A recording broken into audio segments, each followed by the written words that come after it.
Welcome to the Love of the Star podcast. I'm Bobby Belt, Dallas Cowboys insider for 105 through the Fan in Dallas, joined as always by former NFL scout Brian Broaddus. He is a Super Bowl winner. He is also the co-host of the G-Bag Nation, 2 to 7 p.m. Central, Monday through Friday on 105 through the Fan in Dallas.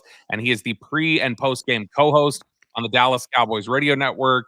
And he is just a star out there in the Miller Lite West Plaza. And he's out there. Want to take photos? Want to tell them, I love your podcast with Vach. It's so great. They're all about it. Big fans of Brian Broaddus, and he brings the content. And today there's going to be a lot of explaining after what is one of the most thorough beatdowns the Dallas Cowboys have taken in Jerry Jones's career. Brian, how are you today? I'm doing well, Robert. Thank you very much, and thank you to the fans that do stop by and say hello. The fact that myself and Vach, but they also say they love of the Star podcast too. So we appreciate. I'm everybody. no Vach though. I'm no Vach. Well, no, but we appreciate. I really do. I'm sorry. There's sometimes I get preoccupied getting to the next segment, and I don't always get to. I wave at people if they take a picture. I give them a thumbs up. You know, I try to. The guy that really gets really involved is Eric Chiafalo, and Yeah. I appreciate Eric and I work together with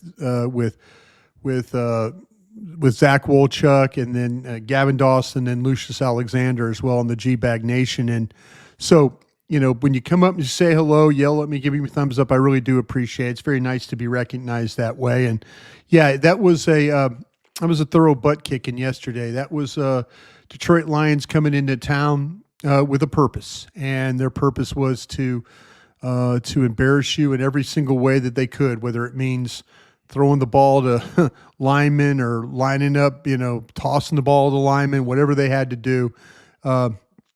Jerry said they had some fun at his expense. And so that's the unfortunate thing about it. Never believed that the Cowboys were going to win that game because of all the injuries. And it made it, maybe even if you had all your guys healthy, boy, it still might have been a pretty, you know, thorough thrashing. I mean, that team is very difficult to play. Very pardon difficult my to play. language. They came in there. You could have been as healthy as you want. And I'm sorry, I'll use an explicit phrase really quickly, but that was a mentality. If they came in there and they were like, we're going to kick the shit out of you. Yeah. And you are going to, they were mad about last year. Sure. And that's a team that thinks, no, this shouldn't be 4 straight losses at home for Dallas. This should be 5 because you should have lost to us last year. And that's a better football team than you. Like Much that's better. not. Yeah. I know Mike McCarthy said after the game, well, they're further along right now than we are at this point of the season. No, you're not going to catch that team. I don't think you just are not better than them. The injury to their now. This is where they will be different. This is where they will be different than most teams. Is they lost one of their best players to likely a season-ending injury. Right up there as Defensive Player of the Year contender. Absolutely. And so this is a team that will be very aggressive. I could see them trading for an edge. I could see them giving up a first-round pick to go get an edge from somebody. I don't think it's going to be, let's get a practice squad claim or all that. This team has been hunting edges, and unfortunately for them, they've been losing edges at an alarming rate. And so I'd anticipate the Lions have got a good enough offense to beat anybody in the NFL. Mm-hmm. Their offense is that good. They present a lot of problems for you to deal with. And so I anticipate them, when it's all said and done, to be one of those teams that's probably battling for the right to go to the Super Bowl and maybe being in the Super Bowl. So Brian, let's cut at this from a different angle than maybe we normally do. This was so bad on Sunday that I think it's going to be a lot easier to say, when you went back and watched the tape, did anybody play well consistently? And if they did, who might that be? When I went back and watched it, I didn't think Tyler Smith was awful. No. I thought he was okay. Yeah. He was definitely your best offensive lineman. That was for sure. He was. Yes. And I thought, even though he had some issues, he was seeing it late like he does at times, and his reads weren't always great. I thought Damone Clark was pretty solid, especially for a guy who's been in the doghouse for several weeks. I thought he made a couple nice plays for you and was in there playing really aggressive. But otherwise, I mean, that kind of did it for me. I don't know that I saw a lot of guys that played. Jordan Lewis for me. Jordan Lewis was a guy that I felt like I think it's really important to Jordan Lewis. I don't think when we hear Dak Prescott and others talk about preparation during the week and being ready to play, I never feel like Jordan Lewis. When Jordan Lewis looks in the mirror, Jordan Lewis can hold his head up the way he plays. He's a tough kid. We've talked about it a bunch. You don't need me telling you about Jordan Lewis. I mean, he's going to try everything he can in his power to make plays, cover if he has to, tackle if he has to. He's a very, very solid player for you. Yeah, I think you're absolutely right about Tyler Smith. Bobby, what if I told you in this football game, the metrics said that the Dallas Cowboys offensive tackles were one-on-one single blocking 85% of the game? Would you believe me? I would say, especially before Aiden Hutchinson went out, for that and many other reasons, that is bordering on coaching malpractice, where I might say you should lose your job. 85% between the two. Put those two together, 85% of the drop back snaps in that football game, Tyler Smith and Terrence Steele were one-on-one with their guy. I feel like that to me, and you know, you look at the way it broke down, that right side of your offensive line did not play very well.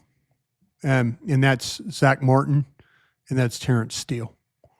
And I think it's unfortunate, though, that you maybe wasted an opportunity because you had Tyler Smith playing left tackle and you felt like you had that area pretty well taken care of.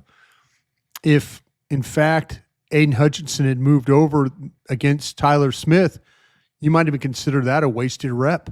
That's going to be a wash. That's much like when Micah takes a rep against Trent Williams for the 49ers. You kind of feel like it's a wash.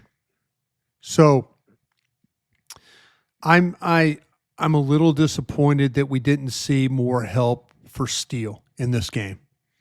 Now, I'll say this. Don't think your quarterback played particularly well, some of his throws.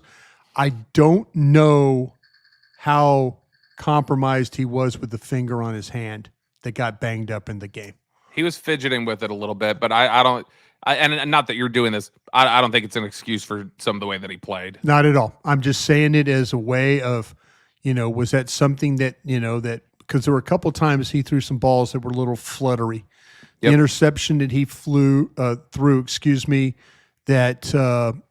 your safety got, Branch, the second one he had was a way bad overthrow on an in-breaking route that was open. Now, Dak was wearing some of these Lions defenders. He was wearing a couple of them. Matter of fact, the ball that we were all kind of were talking about that went down the sidelines to Tolbert, if you saw it, maybe tell me if you didn't see it this way. Yeah. I kind of felt like if Dak had the ability to step up and throw that ball, it might be a touchdown. Yeah. Zach Martin is beaten by McNeil right badly in his face, and Dak really all he could do was throw the ball with his arm. He had no real ability to step into that throw. Again, not making excuses for Dak, just saying what, there were plays that were set up. Dak had some bad throws. There was time he threw an in-cut route, slant cut route to the CeeDee Lamb, ball behind him. He had some bad throws. But like I said, that one pass where it was like, well, damn, Tolbert's looking back in the sun. He probably lost the ball. He tried to adjust to it. The ball was underthrown. He was running down the field. He tried to adjust. If Dak steps into that pass and throws it more down the field, it's probably a touchdown.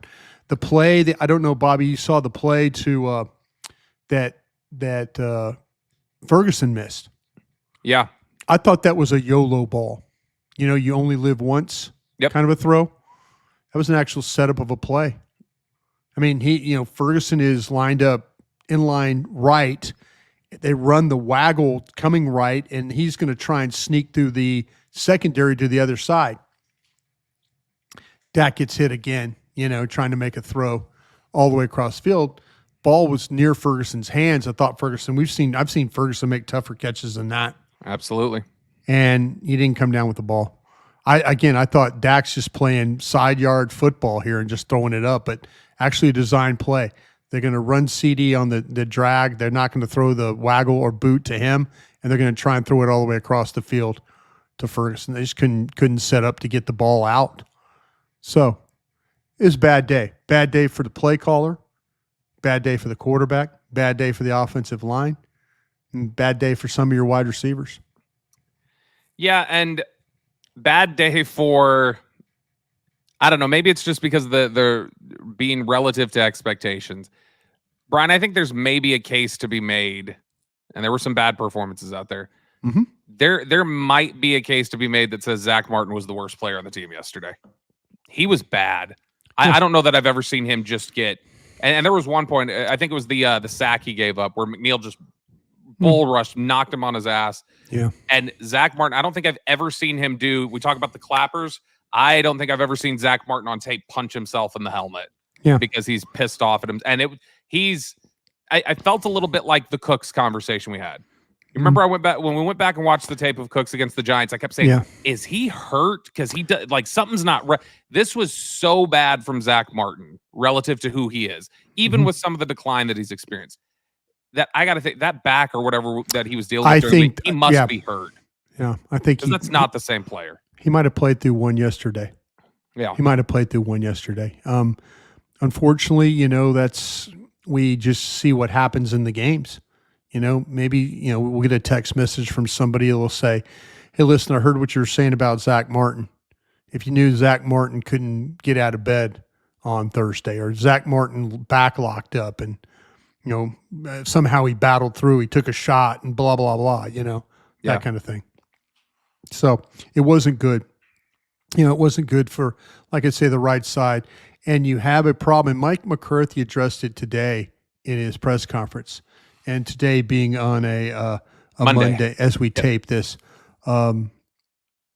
he addressed the fact that they're getting more twist stunts, line movement. And the line movement, I believe, is starting to show itself because they're struggling with their center and his ability to play the twists. Nailed it. This was when I went back. I will always go back, watch the tape, and then I'll make notes. Specifically, the top line for me is always notes on like things that stood out that I just didn't even have a sense of watching it live. Because that's it's been a problem for 6 weeks. God bless Cooper Beebe, because when we talk about yesterday, the conversation of was there some quit, things like that, when we were trying to figure that out, there's no quit in Cooper Beebe. That he is working his ass off. He is trying, but you see the panic. You see the inexperience. You see a lot of inexperience. Yeah. He gets very, like, he gets frazzled at times where it's just, and it's, Brian, what do you feel like it is? Do you feel like it's just the exotic rush designs and rush plans are just, they're really stressing what he's used to as just a young football player? Or is the bigger jump the college to NFL speed and everything's happening so much faster than he's ever been used to? Time on task.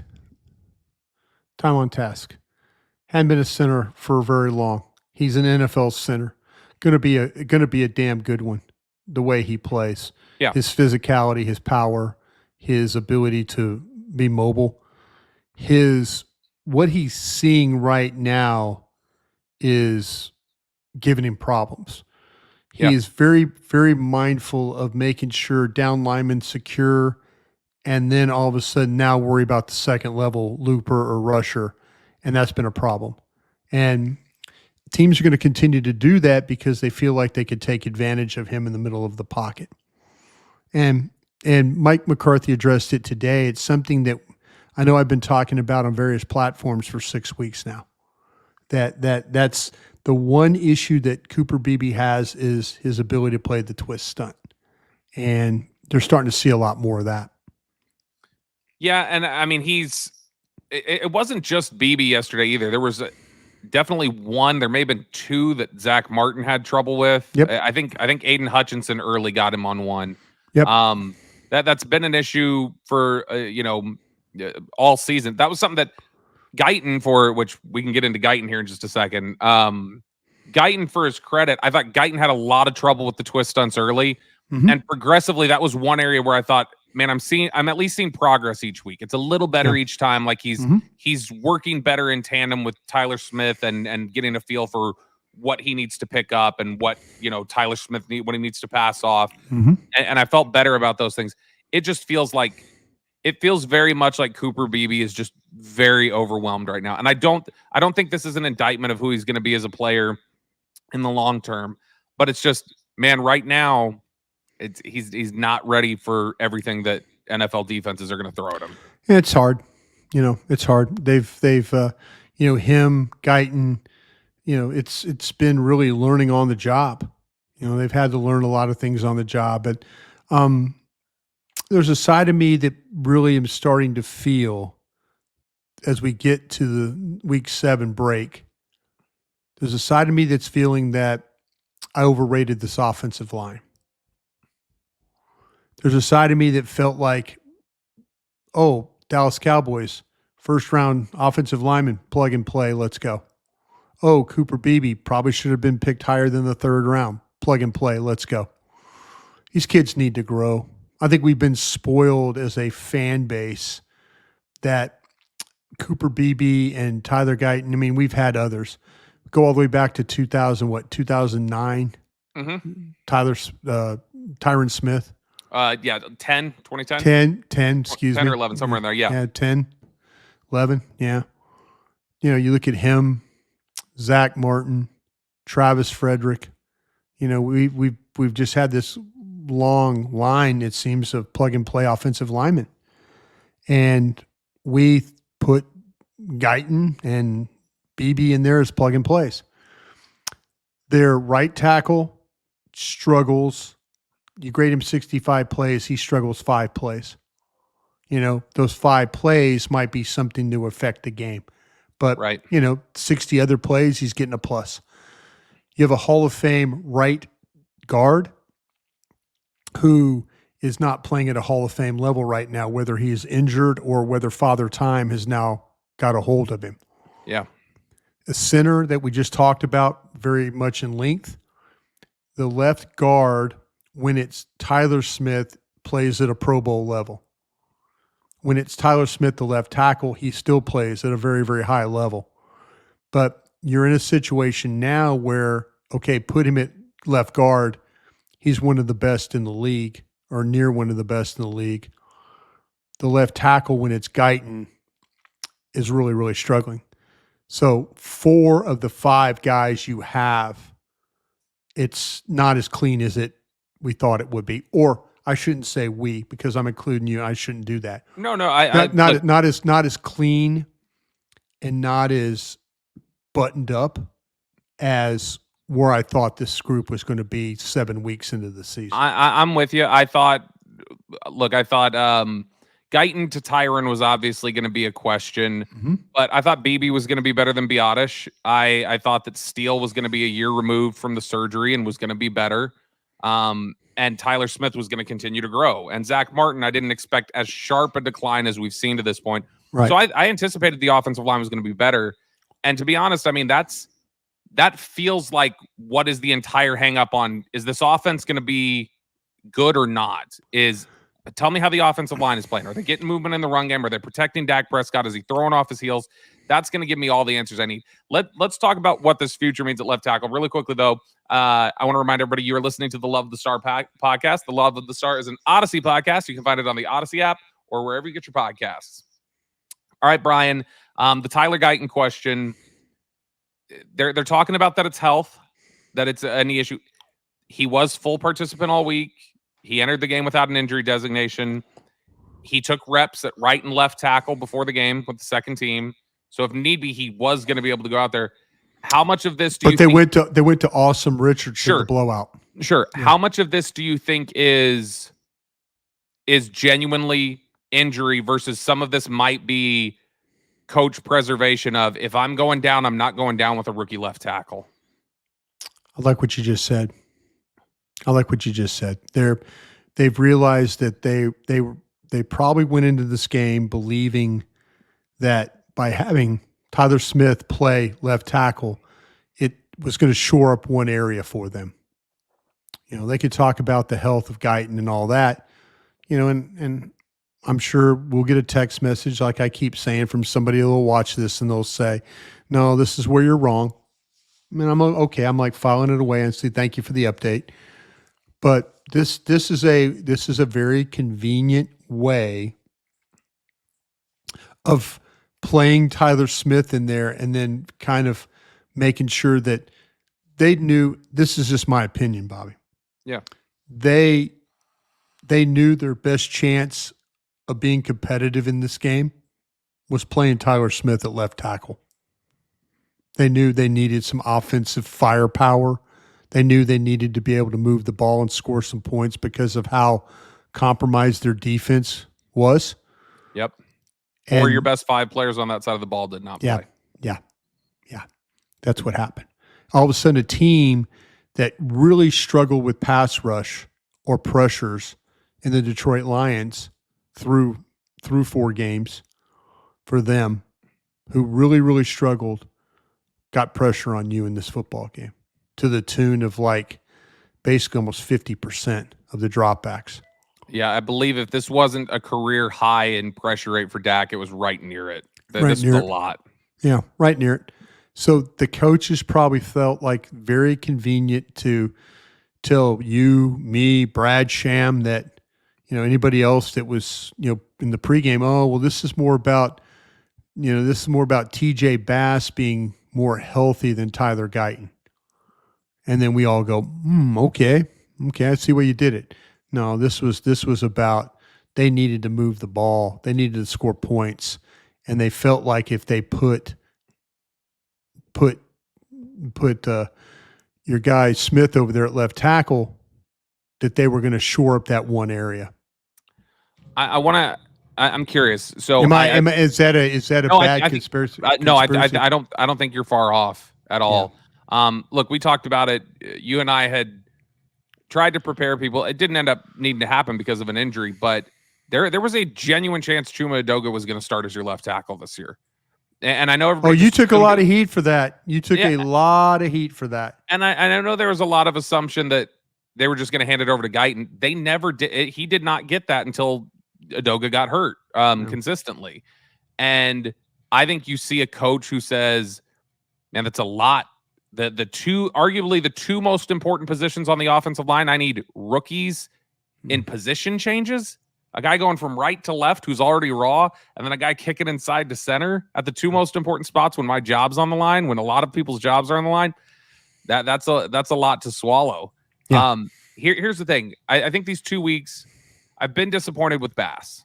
Bass has not played as well as I would have hoped, or as well as I think he's capable of. Here's my suggestion to you, Brian. If they are, let's say they do have it in their head, Guyton's too raw, can't do it. We need to roll with Tyler Smith at left tackle. Would you be open? Has Bass done enough that you would be open to, you know what? Let's make Cooper Beebe more comfortable. Cooper Beebe, you slide over to left guard. We'll run with Hoffman, who you feel like maybe is going to be better at some of the processing stuff. Maybe he's not a better athlete or anything else. Is your best 5 offensive line potentially let Tyler Smith play left tackle and let Beebe kick back to guard where he's comfortable for the rest of the year and let Hoffman take that center position like Mike Solari always wanted anyway? I don't think so. You think you're better still with Bass and Beebe there? I am not. Excuse me. I saw 11 dropbacks with Hoffman in the game, 2 pressures. No. At guard? Yeah. Was he at center at the end? He was at guard, wasn't he? At guard. Yeah. Yeah. At guard. I'm no. I'm not doing. I mean, if you want to maybe, how far is Edoga ready for? I mean, there's a lot of people that believe Edoga. I mean, I know Zach Wolchuk is one of the people that I don't know how you feel playing Edoga at guard. I mean, remember Awesome Richards thought he was, he likes playing guard better, it's like playing tackle. Thought he looked good. Yeah. Yeah. I mean, to me, this is if you're not comfortable, BB's my future center. I'm just going to let him grow there. I'm going to live with some twist problems. I'm going to live with I'm going to live with a lot of things. But Mike McCarthy, he has said it himself. What about if you're McCarthy though, Brian? Because like you said, that's your center of the future. For McCarthy, his future's not past this year. So does he say self-preservation? I don't care about the future. No, this is just kind of where I'm at right now with this whole thing. I think Mike McCarthy will do the honorable thing and continue to play the young guys. I think he will. Guyton included? Yeah, I think he'll do the honorable thing because he will, if anything, he's got to show. Now, if he's going to if something happens where he no longer is not renewed, his contract's not renewed, and he goes somewhere else, people can watch him and go, that was an interesting season you had. Yeah, we had a lot of injuries. But then that general manager or whoever's hiring, the owner or whatever, could say, man, you played a lot of young guys. Yeah, we did. We played a lot of young guys. See, there's a lot of programs around the league that applaud the coach that plays the young guys and is okay with it. It's the coach that is trying to always save his ass that kind of, well, why do we have these young guys sitting on the bench? Yeah. Why are we not, Mike has embraced it in a way of maybe he thinks playing all these young guys will buy him more time. That's how we won a Super Bowl. Yeah. A lot of young players who had to step up in Green Bay. Yeah. So I mean, that's not a bad thought. And look, we've got, we'll get to the mailbag here in a second, and it is a bye week coming up. So I know you guys are listening out there and you're going to want to hear, hey, I want to hear about McCarthy's job status. I want to hear about, what options maybe out there. We're in a bye week. So that'll probably be some of the episodes we do later in the week, some of the broader subjects and reevaluations of where things are at. But with this offensive line group, so much of, when we talk about Dak playing poorly in this game, Brian, does it look to you like it did to me? I felt like watching the tape back and even watching it live, it's so clear Dak just doesn't have trust in his protection right now. And to me, I think that he's just, I think that it's rattling his processing a little bit. Is just the idea of like, gotta sense the pressure. Just, it's almost like not that he's, I kind of feel like his pocket awareness hasn't been very good. Well, and that's what, like, almost like he's, it feels like he just doesn't have I feel like he's normally had a pretty good sense of pressure throughout his career and stuff. This one feels a little more like, not seeing ghosts and like the Sam Darnold thing, but a little bit like, almost like anticipating, there's going to be pressure here, isn't there? Isn't like almost just waiting for it because it's become such an issue for them so consistently. And I think that's caused so much of a lot of the issues with the offense, not just with the blocking, but also in terms of the way that Dak played. Like Dak's got to be better. And Dak says that himself. He's got to be better. Well, he takes the arrows. He takes the arrows every Sunday. The thing that always bothers me is when he says we have to practice better, and then Mike McCarthy addressing there's some weeks we don't practice very well, and so you're kind of wondering, how that, is that have all the games that you've lost been because you haven't practiced very well? He goes, oh no, we work hard. We run around. We don't always practice great. And if I was the general manager, I'm like, what are you telling me we're not practicing great? I mean, I'm not asking you to BS me. And, the general manager's job is go out and watch practice, watch the tape. What are you working on? Yeah. Why do you feel like the practices aren't very good? Why do you feel like your GPS numbers and stuff are good, but the actual working at practice is not good? As a general manager, I don't want to hear that. That's your responsibility. It's your responsibility to, you're not going to practice well every single day. There's going to be some really good days. There's going to be some days where everybody's focused. Ball never hits the ground, But man, if your coach keeps standing up there and your quarterback keeps standing up there and saying about practice harder and practice better and all that, maybe this guy ain't very long for this job anymore, if that's the case. Just before we get to the mailbag, one last question for you here. Like I said, you and I are both hesitant to do. I said it last night in the post game show. Mm-hmm. I am hesitant. I understand what Mike McCarthy was saying at the podium today. Be very careful calling somebody soft. Be very careful talking about quit. Mm-hmm. That's a serious charge that you need to feel really sure about, or like, I mean, it's got to be very obvious. So that question aside, let's forget about the quit angle. This game in Detroit and the Green Bay game, the playoff game, and some of these games that they've run into, do you get the sense that they're poorly prepared as a team? I feel like there's days. Yes. Yeah, I do. Let me tell you what. Your special teams ace, and I'm not. This is going to be taken as your bullying on CJ Goodwin. He's your special teams captain. Special teams. This dude's got 4 penalties. Dude's got 2 penalties for running out of bounds and then coming back in bounds. Come on, you know, preparation, coaching, whatever.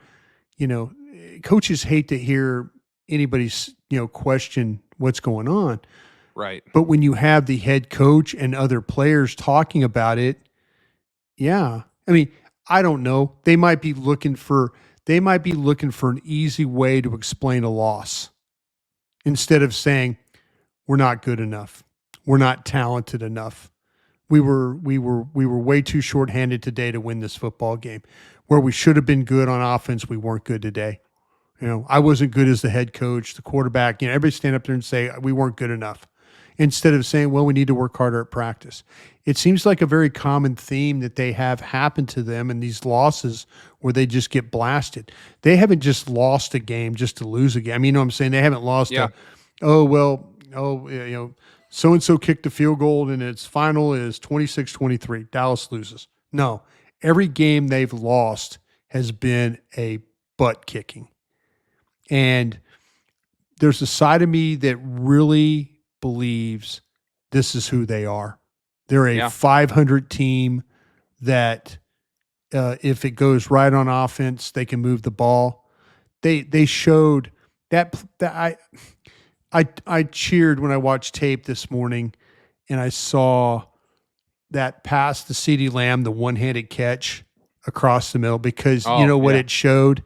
It showed you can buy separation for your best player. Yeah. It showed that he flipped positions and then was able to run the route off the when there was a slot blitz. He was able to run the route underneath at depth where the safety had no chance to get him.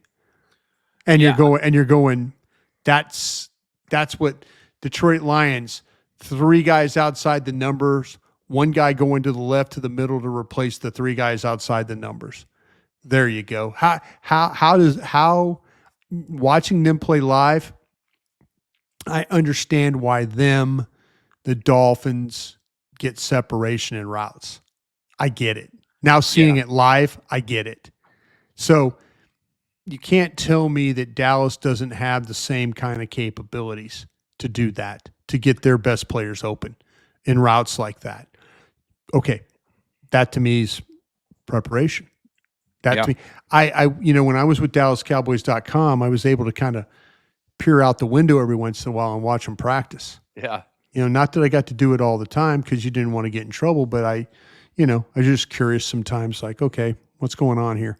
You just dropped a water bottle and slowly picked it up. No, you just kind of like looked out there and saw it, and but the thing that you could always kind of tell was the practice tempo, the time, how it appeared.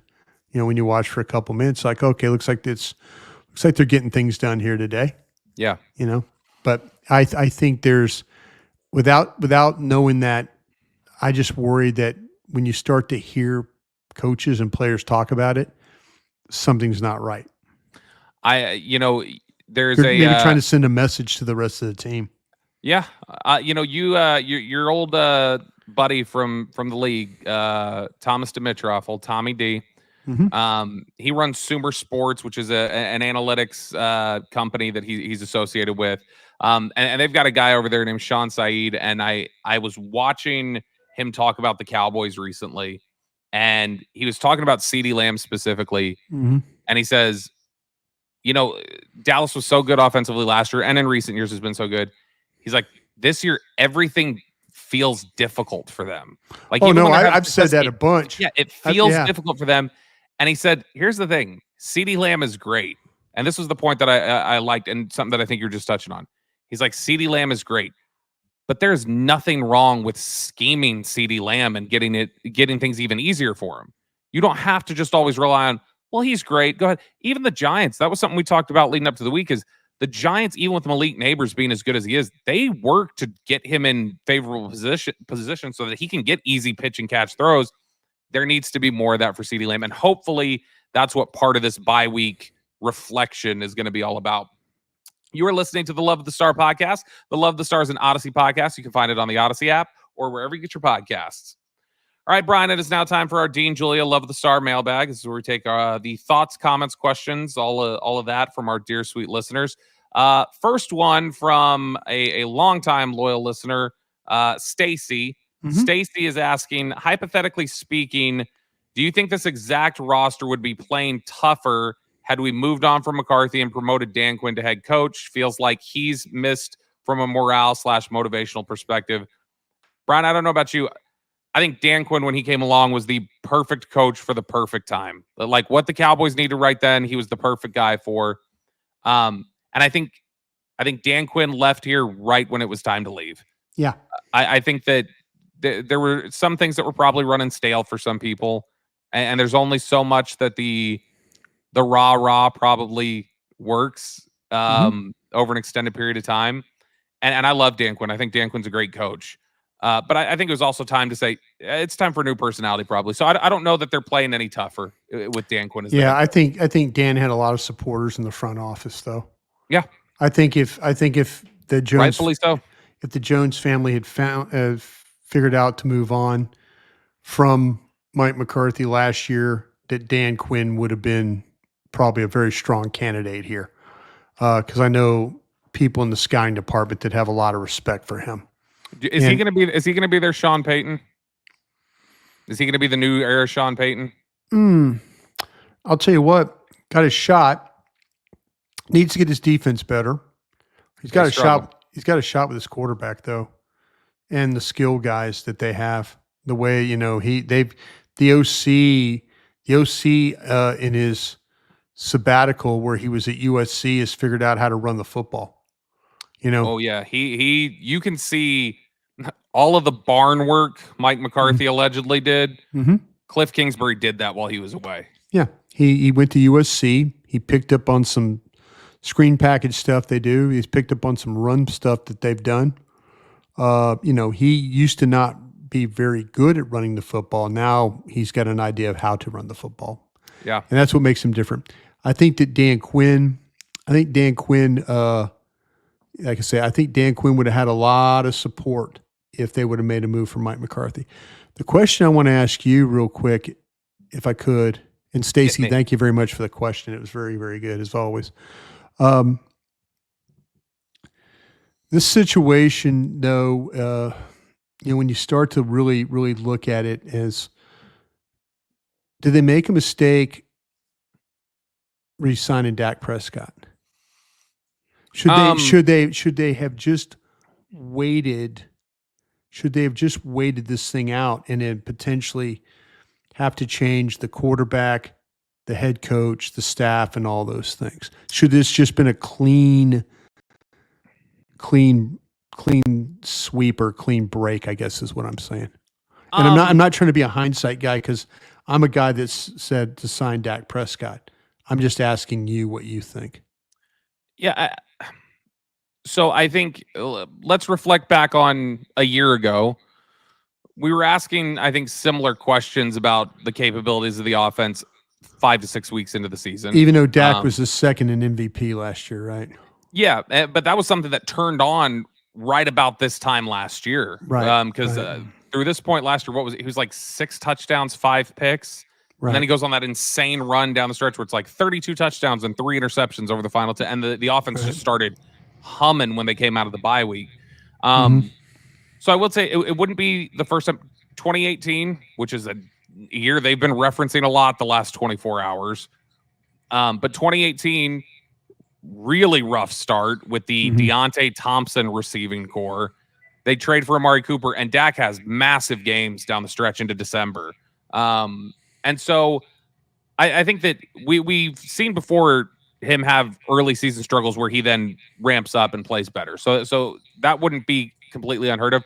The offensive line has to be better. And I don't think know if they will be. I don't know. Yeah, if they will and be. that's the thing. It may be just a year where they say, "Hey, we're gonna have to take a wash on this." But I think that I believe in it. I know I'm the Dak Prescott fan club president. I know it, but I don't think that I don't think we have nearly as many questions if we feel like the line is stable. I think we see better stability from Dak, and I think we're not asking those kind of questions. But you don't know right now because he's clearly not comfortable, and he's playing uncomfortable.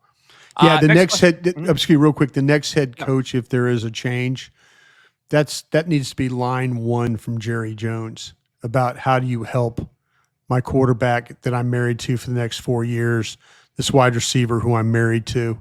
You know, I got a question for you, and we'll dive into head coaching stuff in the future. Which do you think would be more beneficial to Dak in this offense? To hire an offensive-minded head coach, or to hire, hey, get me a defensive head coach, get me a big like morale, culture builder head coach, and then what we're gonna do is we need to have the offensive in lockstep with Dak, and they've just got their own like hub where, hey, let's have head coach worry about everything else. Offensive coordinator needs to be somebody that we feel really strongly about that can couple with Dak. Which do you think would be a more beneficial thing to Dak, to have the offensive-minded head coach, or to just really focus on getting him a coordinator where they can kind of hub? There's a side of me that believes that if you allow me to fix one thing on this team, I'd fix the defense, is what I would do. Yeah.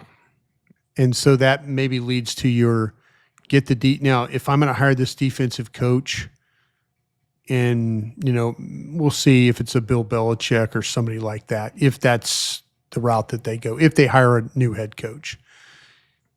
I'm making damn sure, though, that Belichick ain't bringing a bunch of his old cronies along. You know what I'm saying? You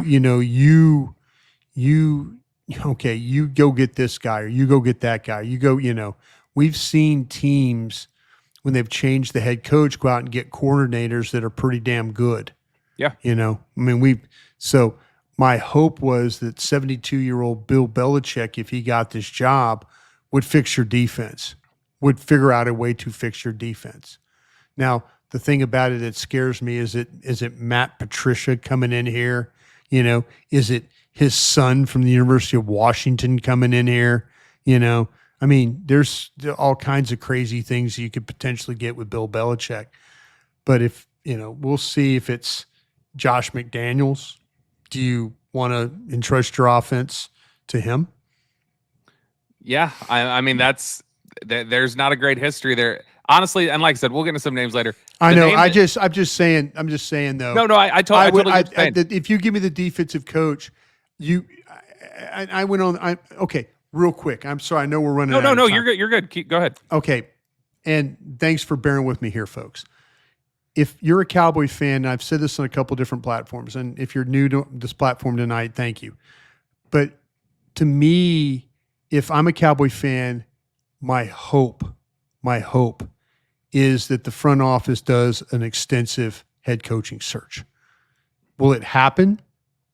The odds are it probably won't. But if I'm 82-year-old Jerry Jones, now I'm asking, give me every coordinator or head coach in college football and the NFL that moves the football. Yeah. Give me every one of those names. I'm going to talk to every single coach that I feel like can move the football as for my head coach. And all right, tell me who your offensive coordinator is. Tell me who your offensive line coach is. Tell me who your defensive coordinator is going to be. If I don't like any of those names, I'm not giving you this job. I'm sorry. I'm not. But the next thing needs to be an extensive an extensive head coaching. That's my hope as a Dallas Cowboy fans, because they're not changing the front office. They're not changing a lot of things, but they do need to not interview two coaches. This thing needs to be extensive if they're going to in fact change their coach. Yeah, this can't be a replay of the last time. No. Where you dragged your feet before you even started the interviews, and then you got the interviews done in 36 hours. Yeah. No. And one of them was just a sham, to be honest. Yeah. All right, next question here from Stevie. Can you guys make any attempt at explaining the apathy the front office has shown in 2024? Brian, I don't know about you. We drew this comparison a lot, 2019. And I think that in 2019, they were kind of at an exasperated point, the front office was, where they were like, you know what, make it happen now. And this is just it. You're going to make it happen or you're not. And, you're not getting any breaks here. I think that McCarthy's in a similar spot now with the front office, where they're just saying, no, you know what? We kind of want to see what kind of a coach you are. Because if you're going to come back here, we've given you every break, every benefit, and you've gotten us 12 wins 3 years in a row, and it's meant nothing. I want to see you actually have to coach. I want to see you have to go into a game without 4 defensive players, or a little bit of depth, because I'm not investing any money while we try and weather some of our salary cap issues. I'm not going to break the bank moving forward to give you another shot to potentially go 12-5 and get smoked by the Packers. And so I think some of this apathy is a challenge to McCarthy for, if you want this job, show me what you can do. Yeah, I don't disagree with you. I think that's very well said. Next question here from, let's go with this question from Memo Garcia. Given Dak and CD struggling at the beginning of the season again, is it time to revisit sitting out the preseason games? I know we talked about this a little bit pre-show. Any question to you if maybe some of this is about CD missing training camp, or do you think that that's just an easy way to write off what are deeper issues right now? I think the problem with CD Lamb and Dak Prescott, if you go back and watch the play, where I think CD saw one route against Brian Branch over the top in the corner underneath, and Dak saw, I'm not going to throw you the ball with that safety standing right there. I needed you to run the out route right there. I don't think that had anything to do with preseason or training camp or anything like that. I think that's, you're talking about a veteran receiver, you're talking about a veteran cornerback. If you go back and watch the play, Brian Branch is standing right there in coverage. And I don't think Dak wanted to throw that football right there. Fantastic play from Branch. Yeah. Genuinely incredible. Well, play. I'm talking about not the interception. I'm talking about they ran a route later in the game where they went vertical with the route. The other one. Yeah. Okay. Not the initial interception. No. And Dak threw a ball that should have been tap and first down. Yeah. Is what it should be. He saw Branch standing in the middle of shaded to that side. I don't think he wanted to throw the ball the route that Lamb was running. I think Lamb read the defense wrong, and I think Dak threw the ball where he thought that Lamb was going to go. Now, maybe that had something to do with not being in training camp or preseason. Maybe it did. I can't believe that a veteran quarterback and a veteran receiver would be that far off base. But it has been. It has been. Last question here from Tony Hager. Brian, besides maybe Al Harris, is there any other coach on this team that would be considered coveted by another team? I think Lunda Wells would. I think a lot of teams would be interested in Lunda Wells as an offensive line coach. I agree. I think people are interested in him. Robert Prince is somebody who has a good reputation around the league as a receivers coach. I think there's a lot of people in the league who think highly of Greg Ellis and what he can potentially be as a coach one day. But yeah, I think that those are guys right there. They have some good, talented coaches here. Everybody's job is on the line. And like you brought up, Brian, very early in the season, when everybody's jobs are on one-year deals and everybody's kind of on the line, it's not going to take long before people go into cover your ass mode when things go sideways. And you might just be seeing the very early beginning of that. Yeah, bye week's a good opportunity to close your door and get on the phone with your buddies. Put your feet up on your desk and kind of figure out what openings are going to happen at the Senior Bowl. Yep. Yeah, that's where everybody's at right now. All right, that does it for us here today on the Love the Star podcast. Thank you so much for joining us. We'll dive into some broader bye-week topics later in this week about the coaching staff and some other things. Shoot us a line if you've got anything in particular you'd like to hear us touch on this week. But for Brian Broaddus, I'm Bobby Belt. Thanks so much for joining us. We'll talk to you guys again later. Hey, thanks for watching. If you enjoyed this video, please don't forget to give it a thumbs up and subscribe to our channel for more content like this. If you want to see more of our videos, be sure to check out our playlist and let us know what you think in the comments below. Also, don't forget to follow us on social media to stay up to date on our latest updates. Links are in the description. Thanks again for watching, and we'll see you in the next video.